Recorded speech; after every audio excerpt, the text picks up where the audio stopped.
என்கிற தலைப்பிலே இவர் தற்பொழுது உரை நிகழ்த்த இருக்கிறார். அனைவருக்கும் வணக்கம். இந்த உலகத்தில் ஒரு தாய் தான் தன்னோட பிள்ளைக்கு பேர் வச்சிருப்பான்.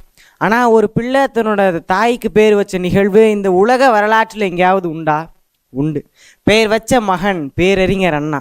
தாய்க்கு சூட்டிய பெயர் தமிழ்நாடு. நம்ம தமிழக வரலாற்றில் 1967 ஜூலை 18 ஒரு பொன்னாள். அன்னைக்கு தமிழ்நாட்டோட முதல்வராக இருந்த அண்ணா நம்ம மாநிலத்துக்கு தமிழ்நாடுன்னு பெயர் சூட்டி பெருமை சேர்த்தார். தமிழ்நாடு வாழ்கங்கிற அண்ணாவோட முழக்கத்தை தொடர்ந்து எல்லா உறுப்பினர்களும் ஒரே குரலில் தமிழ்நாடு வாழ்க, தமிழ்நாடு வாழ்க, தமிழ்நாடு வாழ்கன்னு மும்முறை முழங்கிய உணர்ச்சி மயமான நிகழ்வு அன்னைக்கு நடந்துச்சு. இந்த தீர்மானம் நிறைவேற்றினது தமிழர்களுக்கும் தமிழ் வரலாற்றுக்கும் தமிழ் நாட்டிற்கும் கிடைச்ச மாபெரும் வெற்றி. 2000 ஆண்டுகளுக்கு முன்னாடியே தமிழ்நாடு தமிழகம் அப்படின்னு 10 மணிமேகலை போன்ற சங்க இலக்கிய நூல்கள் சொல்லுகின்றன. தன் தமிழ் வேழி தமிழ்நாடுன்னு பரிபாடலும், இமிழ கடல் வரைப்பில் தமிழகம்னு சிலப்பதிகாரமும் சொல்லுது.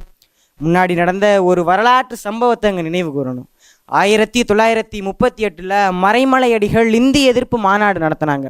இதுக்கு தந்தை பெரியார், மறைமலையடிகள் தலைமை தாங்கினாங்க. தமிழ்நாடு தமிழருக்கே உரியதுன்னு ஒரு முழக்கத்தை ஏற்படுத்துகிறாங்க. இது நாடு முழுக்க மொழிவாரி மாநிலங்களாக பிரிக்கணும்னு குரல்கள் எழும்புது. மத்திய அரசு இதற்கான குழு அமைச்சு ஆராயுது. 1956 நவம்பர் 1 மொழிவாரி மாநிலங்கள் செயல்படுங்கிற அறிவிப்பை நடைமுறைக்கு கொண்டு வருது மத்திய அரசு. 1957 தான் இந்தியாவை மொழிவாரி மாநிலங்களாக பிரிக்கிறாங்க. அப்போ தெலுங்கு, மலையாளம், கன்னடம் இந்த மொழிகளை பேசிக்கிட்டு இருந்த மக்கள் வாழ்ந்த பகுதிகளை கேரளா, கர்நாடகா, ஆந்திரான்னு தனித்தனி மாநிலங்களாக பிரிக்கிறாங்க. இப்போ மெட்ராஸ் அப்படிங்கிற நம்ம தமிழ்நாட்டுக்கு மட்டும் மெட்ராஸுங்கிற பெயரே தொடரும் அப்படின்னு அரசாங்கம் அறிவிச்சுது. மெட்ராஸ் ஸ்டேட்டுங்கிற பெயரை மாற்றி தமிழ்நாடுங்கிற பெயரை சூட்டணுங்கிறதுக்காக 76 நாட்கள் உண்ணாவிரதம் இருந்து உயிரை நீத்தார் தியாகி சங்கரலிங்கனார். சங்கரலிங்கனாருடைய மறைவு இந்த போராட்டத்துக்கு ஒரு புதிய உத்வேகத்தை தந்துச்சு.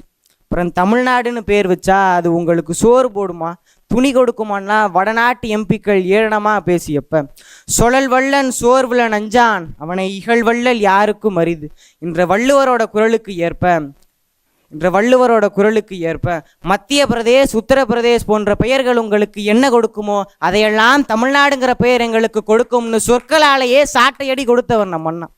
நம்ம தமிழ்நாட்டுக்கு தமிழ்நாடுன்னு பெயர் வைக்கிறது மூலம் தமிழர்களோட தொன்மை சிறப்புகளுக்கு ஏற்றவர்களாக, தமிழ் பண்புக்கு உரியவர்களாக நம்மளை மாற்றிக்கணுங்கிற எண்ணம் நமக்கு மட்டுமல்ல நம் பின்னால் வரும் தலைமுறையினுக்கும் ஏற்படும்னு முற்போக்கு சிந்தனையில் பெயர் வச்சார். நன்றி மறப்பது நன்றன்று, நன்றல்லது அன்றே மறப்பது நன்று என்ற வள்ளுவரோட வாய்மொழிக்கு ஏற்ப உண்ணாவிரதமிருந்து உயிர் நீத்த தியாகி சங்கரலிங்கனாருக்கு விருதுநகர் கல்லூரி சாலையில் ஒரு மணிமண்டபமும் சிலையும் தமிழக அரசு சார்பில் அமைக்கப்படும்னு அறிஞர் அண்ணா வாக்குறுதி கொடுத்தாரு. நாம் பெற வேண்டியதை பெற்றிருக்கிறோம், அடைய வேண்டியதை அடைஞ்சிருக்கிறோம். இதற்கு துணை நின்ற அத்துணை பேருக்கும் நம்ம கடமைப்பட்டிருக்கிறோம். நம்ம மாநிலத்துக்கு தமிழ்நாடுன்னு பெயர் சூட்டின பேரறிஞர் அண்ணா ஒவ்வொரு ஆண்டும் ஜூலை 18 ஆண்டுதோறும் தமிழ்நாடு நாள் விழா கொண்டாடணும்னு மாண்புமிகு நம் தமிழக முதல்வர் ஆணையிட்டிருப்பது மகிழ்ச்சிக்குரியது. இந்த பொன்னான நேரத்தில் செந்தமிழ் நாடென்னும் போதினிலே இன்பத்தேன் வந்து பாயுது காதினிலே என்ற மகாகவி பாரதியின் பாடல் வரிகளை நாம் மாற்றி சொல்லி மகிழ்வோமே. தமிழ்நாடு எனும் பேச்சினிலே தனி பெருமை மணக்குது என் மூச்சினிலேன்னு தான் நம்ம சொல்லணும். நம்ம தமிழ்நாட்டுக்கு தமிழ்நாடுன்னு பெயர் வச்ச வரலாறை தான் நீங்கள் கேட்டீங்க. தமிழ்நாடுங்கிற பெயர் நமக்கு அவ்வளவு சுலபமாக கிடைச்சிடல. அதுக்கு பின்னாடி பல போராட்டங்கள், பல தீர்மானங்கள், பல உயிர் தியாகங்கள் இருக்குது. இது ஒரு பக்கம் இருந்தாலும் இந்தியாவுக்கு விடுதலை போராட்டம் நடந்த மாதிரி நம்ம தமிழ்நாட்டுக்கு, நம்ம தமிழுக்காக மொழி போராட்டமும் நடந்துச்சு. யாமறிந்த மொழிகளிலேயே தமிழ் மொழி போல் இனிதாவது எங்கும் காணோம் என்றார் மகாகவி பாரதி. இப்படி தொன்மையும் பழமையும் நிறைஞ்ச மொழி நம்மளோட தாய்மொழி தமிழ் 2000 ஆண்டுகளாகவே நீண்ட நெடிய வரலாறு வச்சிருக்கு. நம்ம தாய்மொழியை அழிக்கிற நோக்கத்தில் இந்தி மொழி படையெடுத்தப்படலாம். அதை தவிடுபுடி ஆக்குறதுக்கு வீர மறவர்கள் பிறந்த வரலாற்று பெருமை நமக்கு உண்டு. 1937 ராஜாஜி தமிழ்நாட்டோட முதல்வராக இருக்கார். அவர் எல்லா பள்ளிக்கூடங்கள்லையும் இந்திய கட்டாய பாடமாக அறிவிக்கிறார். அறிஞர்களும் புலவர்களும் இதை கடுமையாக எதிர்க்கிறாங்க. அப்போ சட்டமன்றத்தில் ஒரு முறை தந்தை பெரியார், பசுமலை பாரதி இவங்க 2 பேர் மட்டும்தான் இந்தி எதிர்க்கிறாங்கன்னு ராஜாஜி சொல்ல, அவர் கட்சியை சேர்ந்த பன்னீர்செல்வம் எழுந்து நின்று, இந்தியை எதிர்க்கிறது என்னமோ 2 பேர் தான் தலைவரே, ஆனால் இந்திக்கு ஆதரவு கொடுக்கறதே நீங்கள் ஒருத்தர் தான், பெரும்பான்மை எதிர்ப்பு பக்கம் தான் இருக்குன்னு பதிலடி கொடுக்குறாரு. 1938 மறைமலையடிகள் இந்தி எதிர்ப்பு மாநாடு நடத்துகிறாங்க சென்னை சைதாப்பேட்டையில். இதுக்கு தந்தை பெரியார் தலைமை தாங்குறாரு. அறிஞர் அண்ணா, உமா மகேஸ்வரன் போன்ற தலைவர்கள் எல்லாம் முன்னிருக்கையில் அமர்ந்து போராட்டத்துக்கு ஆதரவு தெரிவிக்கிறாங்க. அறிஞர் அண்ணாவோட பேச்சு மக்கள்கிட்டையும் இளைஞர்கள்கிட்டையும் ஒரு புது மறுமலர்ச்சியை ஏற்படுத்துச்சு. இப்படி இந்திக்கு எதிராக யாரெல்லாம் குரல் கொடுத்தாங்களோ அவங்களையெல்லாம் அரசாங்கம் சிறையில் அடைக்கிறாங்க. அப்படி சிறையில் அடைக்கப்பட்ட 2 இளைஞர்கள், அப்படி சிறையில் அடைக்கப்பட்ட நடராசன், தாளமுத்துங்கிற 2 இளைஞர்கள் காவல்துறையோட கொடுமை தாங்க முடியாமல் சிறையிலேயே இறந்து போகிறாங்க. சாகும்போதும் தமிழ் படித்து சாக வேண்டும் என்றன் சாம்பலிலும் தமிழ் மணந்து வேக வேண்டும் என்ற சச்சிதானந்தனோட வரிகளுக்கு ஏற்ப அன்னை தமிழுக்காக சிறையிலேயே வீர மரணம் அடைஞ்சிருக்காங்க. இவங்களோட ரத்தத்தில் தோய்த்த தமிழ் கொடி தான் இன்னைக்கு பட்டொலி வீசி பறந்துக்கிட்டு இருக்கு. விடுதலை போருக்கு நிகரானது இந்த மொழி போருங்கிறத நம்ம மறந்துடக்கூடாது.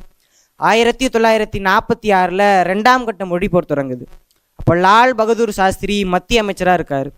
இந்தியாவில் இந்திய ஆட்சி மொழியாக கொண்டு வரணுங்கிற ஒரு தீர்மானத்தை முன்மொழிகிறார். இதை எதிர்த்து தமிழ்நாட்டில் தஞ்சாவூரில் கீழப்படு ஊரில் சின்னசாமிங்கிற ஒரு விவசாயி திருச்சி ரயில் நிலையத்துக்கு முன்னாடி தமிழுக்காக விடியற் காலை 4:30 மணிக்கு தீ குடிக்கிறார். தமிழே நீ வாழ நான் துடிதுடிச்சு சாகிறேன், தமிழே நீ வாழ நான் துடிதுடிச்சு சாகிறேன், தமிழ் வாழ்க இந்தி ஒழிகன்னு கத்திக்கிட்டே வீர மரணம் அடைகிறார். இவர் பற்ற வச்ச தீ அணைஞ்சு போகலை.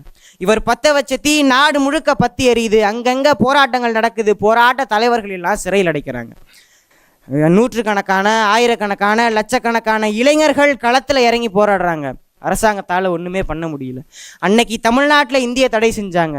அன்னையிலேருந்து இன்னைக்கு வரைக்கும் இருமொழி கொள்கைகளை தான் தமிழக அரசு ஆதரிக்கிறது.